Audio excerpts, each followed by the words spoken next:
Bienvenue dans cette quête de l'invisible qui sculpte le visible. Il existe dans l'existence humaine une force silencieuse, un courant d'énergie que nous recherchons tous, mais que très peu parviennent à maîtriser. L'abondance. Non pas seulement l'abondance monétaire, la richesse clinquante et passagère qui nous est souvent présentée comme l'unique but, mais l'abondance véritable, la baraka dans le temps, la paix dans le cœur, la facilité dans les affaires, la sérénité dans les épreuves, la bénédiction qui multiplie le peu et sanctifie le beaucoup. C'est le flux divin, la miséricorde qui ne tarit jamais. Et pourtant, cette porte immense, grande ouverte, nous la fermons nous-mêmes, chaque jour, par un geste simple, banal, si profondément ancré dans nos habitudes qu'il est devenu invisible. L'erreur n'est pas dans l'action spectaculaire, dans le péché public ou dans l'échec retentissant. Non, elle réside dans la vibration la plus intime de l'âme, dans ce lieu secret où se tissent nos intentions et nos perceptions.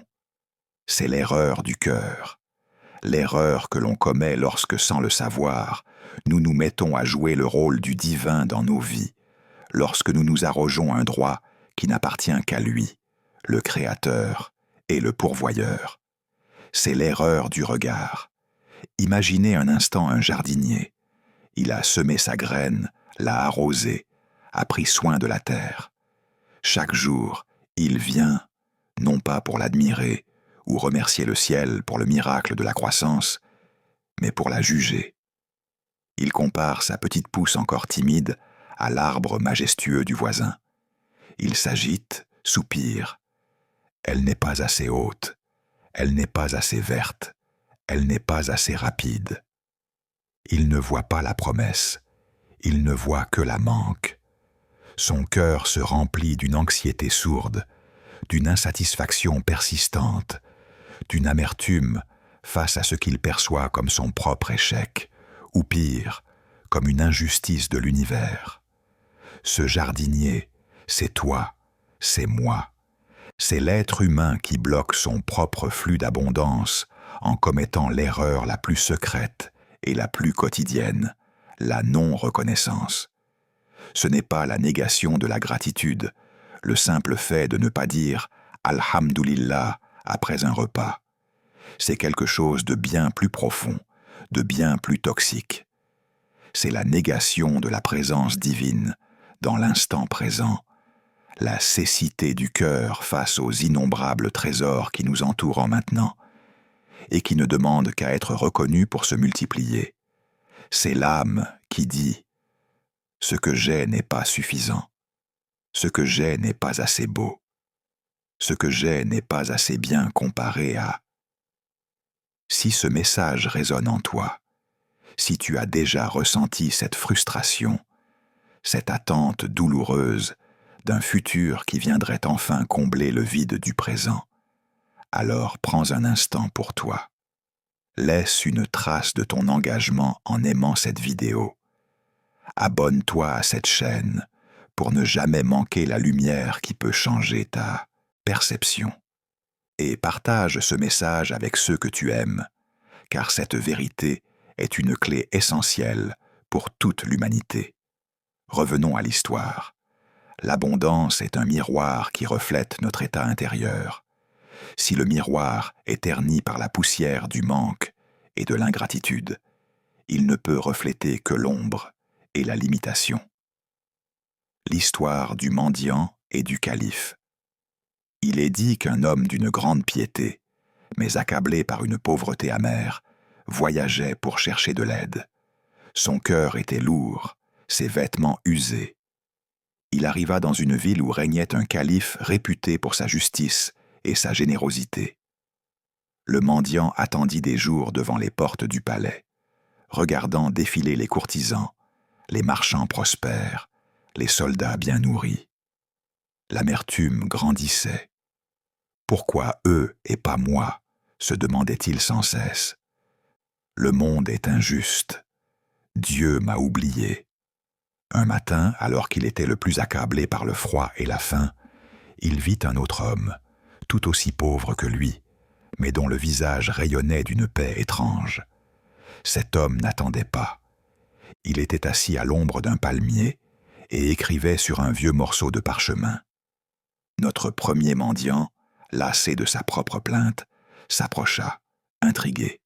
« Que fais-tu, mon frère » demanda-t-il d'une voix rauque. L'autre leva les yeux, souriant. « Je dresse l'inventaire de mes richesses, mon ami. » Le premier mendiant éclata d'un rire sec, amer. « Tes richesses? Regarde-toi. Nous n'avons ni toit, ni pain, ni vêtements décents. Quelle est cette folie ?» Le second homme posa son stylo, un roseau taillé. « Écoute, j'ai commencé ce matin. Première richesse, la vue. Je peux voir les nuages dans le ciel, le bleu de la mer au loin, le visage de ma femme, si elle était là.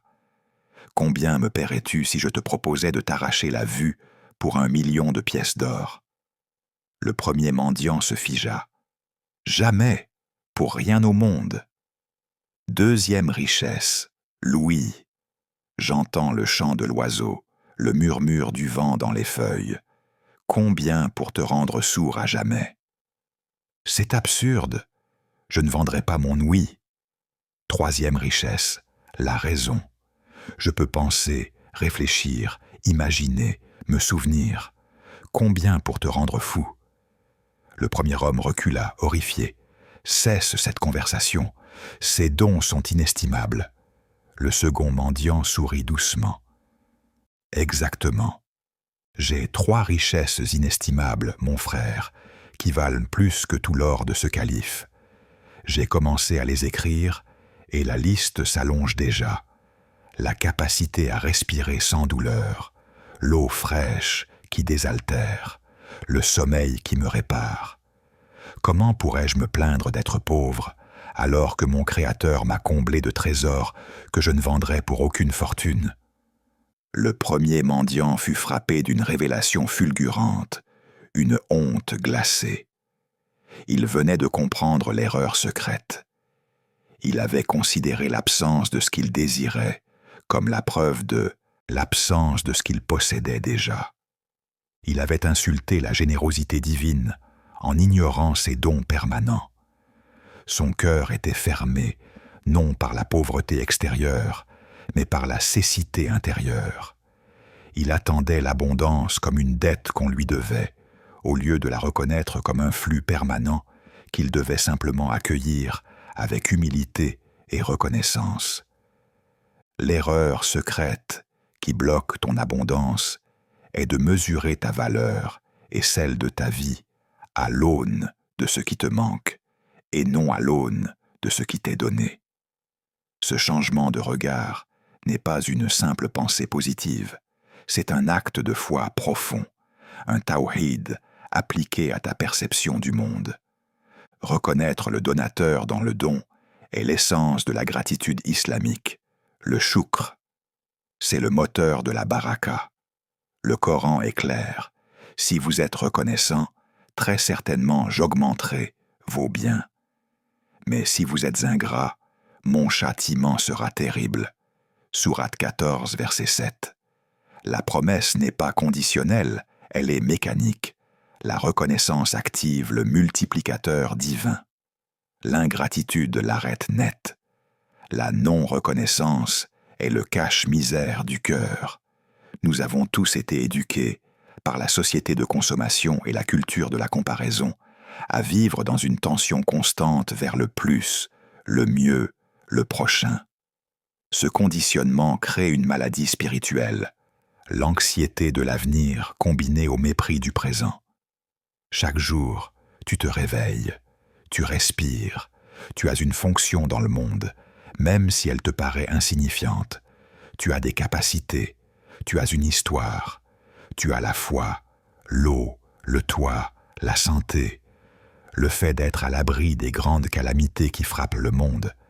Et pourtant, ton premier réflexe est de te focaliser sur l'email non reçu, l'augmentation non accordée, la relation non idéale, le corps non parfait. Tu passes à côté de l'océan de miséricorde qui t'entoure pour fixer ton regard sur une goutte de manque. Cette focalisation sur le manque est un poison qui paralyse l'action. Comment peux-tu espérer attirer le grand lorsque tu dédaignes le petit? Comment peux-tu mériter la grande richesse si tu ne reconnais même pas la richesse de ta propre existence? Le divin ne donne pas plus à celui qui ignore déjà ce qu'il possède. La non-reconnaissance est une forme subtile d'arrogance. Seul ce que je décide d'être abondance est abondance. Alors, comment sortir de ce piège quotidien? Comment transformer ce regard aveugle en un œil de lumière qui voit la baraka partout et qui, par cette reconnaissance active, la multiplie? Il existe une méthode spirituelle, une discipline du cœur en 3 étapes que les sages ont toujours enseignée. Une méthode qui déverrouille l'abondance véritable. C'est le secret que nous allons détailler ensemble. Mais avant de plonger dans cette révélation et cette transformation intérieure, tu dois d'abord intégrer la gravité de l'erreur. Tu dois sentir la puissance du blocage que tu crées toi-même, jour après jour. Rappelle-toi l'histoire du mendiant. Sa transformation ne fut pas extérieure. Elle fut d'abord et avant tout une révolution du regard. La clé de l'abondance n'est pas d'avoir plus, mais de voir mieux ce que tu as. Et c'est en cela que réside la première des 3 étapes. Dans la suite de cette vidéo, nous allons te révéler la méthode précise, la discipline quotidienne qui te permettra d'inverser ce courant, de briser cette chaîne invisible de l'ingratitude et de rétablir le flux de la baraka dans chaque domaine de ta vie. Prépare-toi à une transformation qui ne touchera pas ton compte en banque en premier, mais ton cœur, car c'est de là que part toute véritable abondance. Nous avions laissé le mendiant, frappé par la honte de son propre aveuglement. L'amertume qui le rongeait avait cédé la place à une lumière froide et déroutante. Il n'était pas pauvre, il était simplement ingrat. La richesse divine l'avait toujours entouré, mais son cœur, obsédé par ce qui manquait, refusait de la voir et de l'enregistrer. Le changement de fortune, le déblocage de l'abondance, ne viendrait pas d'une faveur soudaine du calife, mais d'une discipline intérieure, d'une restructuration de l'âme face au donateur. C'est le chemin des sages, et il s'articule en 3 étapes fondamentales, 3 piliers qui réparent le lien brisé avec la baraka. Étape 1, l'anatomie du don, la reconnaissance profonde, shukr al-tafsil. L'erreur secrète était la non-reconnaissance, l'antidote est la reconnaissance détaillée, le shukr qui va au-delà du simple mot. Il s'agit de décomposer chaque bénédiction pour en saisir la valeur et l'origine, comme le faisait le second mendiant avec sa liste de richesses. La plupart des gens disent « merci pour le repas », mais combien s'arrêtent pour méditer sur la chaîne de miséricorde qui a rendu ce repas possible? Le Créateur a commandé au soleil de briller. Il a fait tomber la pluie. Il a donné la fertilité à la terre. Il a guidé la main du fermier pour la semence. Il a préservé la récolte des catastrophes.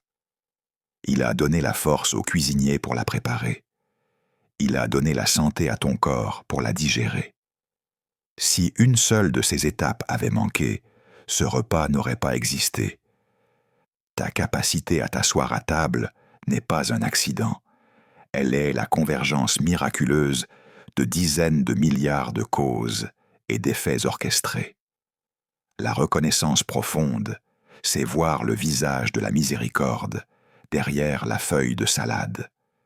C'est passer de la gratitude pour l'objet à la gratitude pour le créateur de l'objet, car lui seul est la source. La pratique narrative, la discipline du journal de l'émerveillement. Chaque soir, avant de clore les yeux, L'âme doit s'adonner à cet inventaire du cœur.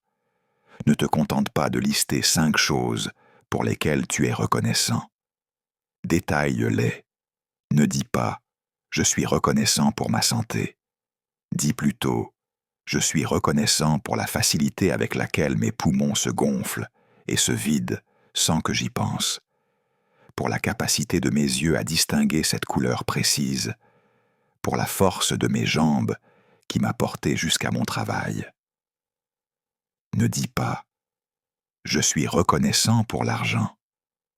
Dis plutôt « Je suis reconnaissant pour le client inattendu qui a passé une commande, pour l'idée soudaine qui a débloqué mon projet, pour le sommeil réparateur qui m'a donné la clarté nécessaire pour agir aujourd'hui.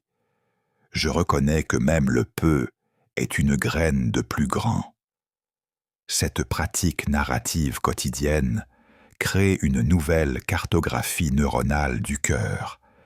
Elle déracine l'habitude toxique de la comparaison et du manque pour la remplacer par l'évidence de la bénédiction. Elle prépare le terrain de ton âme à accueillir le grand en sanctifiant le petit. Elle envoie un signal puissant à l'univers. Je suis un gestionnaire reconnaissant des dons qui me sont déjà confiés. Et c'est là que la multiplication commence. Étape 2, le détachement actif, le secret de la confiance, tawakkul et zoud. Une fois que tu as reconnu la source de toute abondance, étape 1, tu dois relâcher ta prise angoissée sur le résultat. Étape 2, c'est le paradoxe spirituel du succès. Pour recevoir l'abondance, tu dois cesser de t'y accrocher désespérément. Le mendiant de notre histoire, dans notre histoire, bloquait son flux parce qu'il croyait que le calife, la cause, devait lui donner quelque chose. Son cœur était attaché, non pas au calife, mais à l'attente du don. Son tawakkul, sa confiance en Dieu, était défaillant, remplacé par une anxiété pour la subsistance. Le détachement actif, ou le véritable zoud, ascèse intérieure, n'est pas le rejet des biens du monde, mais le rejet de l'attachement à ces biens. C'est le fait d'agir avec une énergie et un engagement total, de planter la graine, de l'arroser, de protéger la pousse, tout en abandonnant le résultat, la récolte, au seul maître de l'univers. Le drame du contrôle illusoire. Nous passons nos journées à essayer de contrôler ce qui ne nous appartient pas. La décision de notre employeur, l'humeur de notre conjoint, le prix des marchés, le moment où le succès doit frapper. Cette volonté de contrôle est le véritable blocage. Elle est une défiance envers le plan divin, une tentative de prendre la place du gérant suprême. Lorsque tu travailles sur un projet et que tu y mets toute ton énergie, dis-toi « J'ai fait ma part ». La réussite, la multiplication, la baraka, cela ne m'appartient plus. Ce détachement te libère de la peur de l'échec et de l'anxiété de l'attente. Quand le cœur est libéré de la peur du manque, il devient un aimant puissant pour la baraka. L'abondance, comme l'eau, coule naturellement vers le vide, vers l'endroit où il n'y a pas de résistance. La résistance, c'est ton cœur qui serre les poings, de peur autour d'une hypothétique perte, la force narrative du tawakkul. Un jour, le prophète, paix et salut sur lui, vit un bédouin laisser son chameau sans l'attacher. « Pourquoi ne l'attaches-tu pas » demanda-t-il. Le bédouin répondit « J'ai mis ma confiance en Dieu. » Le prophète, paix et salut sur lui, lui répondit « Attache-le et ensuite confie-toi à Dieu. » C'est l'essence du détachement actif. L'action est ta responsabilité. Le résultat est le don de Dieu. Fais ta part avec excellence, puis lâche prise sur la suite. Cette libération émotionnelle est ce qui ouvre le flux. Quand tu agis par devoir et non par attachement au gain, ton travail est sanctifié et l'abondance qui en découle est pure baraka. Étape 3. La circulation éthique. Le principe du fleuve, infaq. Une fois que tu as vu l'abondance, étape 1, et relâcher ton attachement à elle. Étape 2, tu dois maintenant t'assurer que ce flux ne stagne jamais. Étape 3, l'abondance, qu'elle soit temps, argent, connaissance ou énergie, n'est pas un lac que l'on doit thésauriser, mais un fleuve. Un fleuve qui s'arrête devient un marais, stagnant, toxique et sans vie. Le fleuve de la baraka doit circuler pour rester pur et puissant. Le principe spirituel de la circulation est l'infaq, le fait de dépenser, de donner, de partager pour la cause d'Allah. Ce n'est pas une taxe, ce n'est pas une obligation sèche, c'est un investissement dans le flux. Le cœur humain, par peur du manque, est naturellement enclin à la rétention. Si je donne, j'aurai moins. Cette pensée est la plus grande illusion qui bloque l'abondance. Elle est contredite par une vérité divine fondamentale. Le don génère le don. La loi du septuple retour est plus. Le Coran nous enseigne que la dépense dans le sentier d'Allah est comparable à un grain qui produit 7 épis, et dans chaque épi, 100 grains. La multiplication est non seulement garantie, mais elle est exponentielle. Le véritable risque n'est pas de donner, mais de retenir. Retenir, c'est signifier à la source « j'ai peur que tu ne puisses plus me donner ». C'est une défiance, une ingratitude masquée. Le mendiant de notre histoire, après sa révélation, n'a pas attendu de devenir riche pour commencer à donner. Il a pris le peu de nourriture qu'il a réussi à glaner en mendiant et en a donné une partie au premier pauvre qu'il a rencontré, malgré sa faim. Il a donné de son temps en aidant un vieil homme à porter ses charges. Il a donné de sa parole en offrant un mot d'espoir à un autre voyageur découragé. Il a compris que l'abondance n'est pas uniquement monétaire, elle est un état d'être qui s'exprime par le partage de toute bénédiction. La discipline du flux. Si tu as de l'argent, donne pour faire circuler. Rends ton argent un témoin de ta confiance. Si tu as du temps libre, donne-le pour aider un parent, un voisin, une œuvre. Si tu as de la connaissance, enseigne-la, partage-la, ne la garde pas jalousement. Si tu as la paix, partage-la par ta présence, ton sourire, ta modération.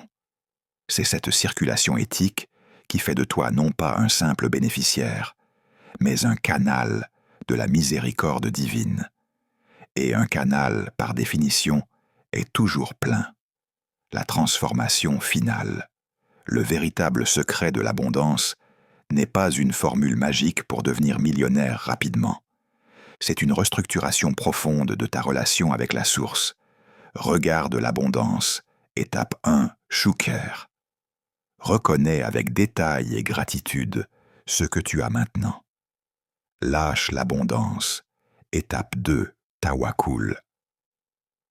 Yashak lashach. Agis avec excellence, puis confie le résultat à la source, sans angoisse ni attachement. Fais circuler l'abondance. Étape 3, infaq. Ma força. Donne sans peur, partage sans compter, pour rester un canal pur et ouvert. L'erreur secrète qui bloquait ton abondance était de confondre le manque de ce que tu désirais avec le manque de ce qui t'était donné. Tu la faisais chaque jour en ignorant la richesse de l'instant présent. En appliquant cette discipline du cœur en 3 étapes, tu ne forces pas l'abondance, tu t'alignes avec sa nature essentielle. Tu deviens la baraka, et le fleuve ne cessera jamais de couler en toi.